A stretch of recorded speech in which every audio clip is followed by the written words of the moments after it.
Good evening, Silverdale families. Today we're going to be reading Chapter 15, Happy Hamster Day. In December, things in room 26 really began to change. For one thing, it got cold outside and a little chilly by my window. In the early morning, frost pictures would appear on the glass. One picture looked like a big snowflake. Another looked like a lion. Scary. Still, it was nice and cozy in my sleeping house. More snowflakes appeared. Not real ones, but cut-out paper snowflakes, bordering all the chalkboards. And there were snowmen made of fluffy cotton and pictures of candles and packages and sleighs. The holidays were almost here. Christmas and Hanukkah and Kwanzaa. There were songs to be sung and presents to be wrapped and a big 2-week vacation to come. The holidays were almost here. The weekend after Thanksgiving break, I went home with Pay Attention Art. He paid a lot of attention to me, but sometimes not every night during the week. Miss Brisbane would take me home to see Mr. Brisbane, and he'd put up his obstacle course, and we'd laugh and squeak and have a wonderful time. The next weekend, I stayed at Gail Morgenstern's house. Friday night was really nice because she convinced her mom to let me watch while she lit the menorah for the family, and the food was yummy. I was glad that Miss Brisbane didn't take me home every night. For one thing, if I ran the obstacle course every night, I'd probably waste away to nothing. For another thing, I wouldn't have been able to see Aldo. Aldo could now balance the broom on his head. Yep, he'd put the tip of the broomstick on top of his head, and he'd keep it up there for a while.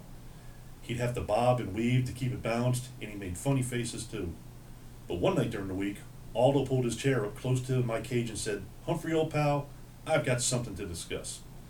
This sounded serious, so I put my most serious problem-solving face. "I'm thinking of getting Marie a ring for Christmas. You know, like an engagement ring, with something shiny on it. I know we haven't known each other very long, and we wouldn't have to get married right away. On the other hand, I'm no spring chicken, and I'd like to settle down and raise a couple of kids, and maybe a couple of hamsters too, you know." "I understand," I squeaked softly. "So what do you think?" Aldo fixed his big brown eyes at me. Should I ask her to marry me? I stood up on my hind legs and screeched, "Do it, do it, do it." Then he stood up and shouted, "You're right, I will. I'd be crazy not to." He raced out of the room so fast. He forgot his cleaning cart, but when he returned for it, he yelled, "Thanks." Sometimes, most times, it pays to squeak up. The third weekend after Thanksgiving, I spent at Heidi Hopper's house and watched her family put up their Christmas tree. It was the most beautiful thing I'd ever seen. Second only to the little tree Heidi put up in my cage. It was made of my favorite tree, broccoli. And then it was almost holiday vacation. Suddenly it seemed as if we didn't have quite as much work to do in the class. Everybody was planning the holiday party for the last day of school. One day Garth, who never used to wait for the bell, stayed after school to ask Miss Brisbane a question.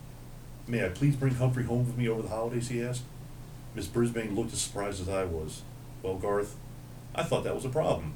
Garth smiled broadly. "My mom is much better now, and my dad says it's okay to bring Humphrey home." Miss Brisbane smiled back. "That is wonderful news, but I think 2 weeks might be a little too much. How about the first weekend in January?"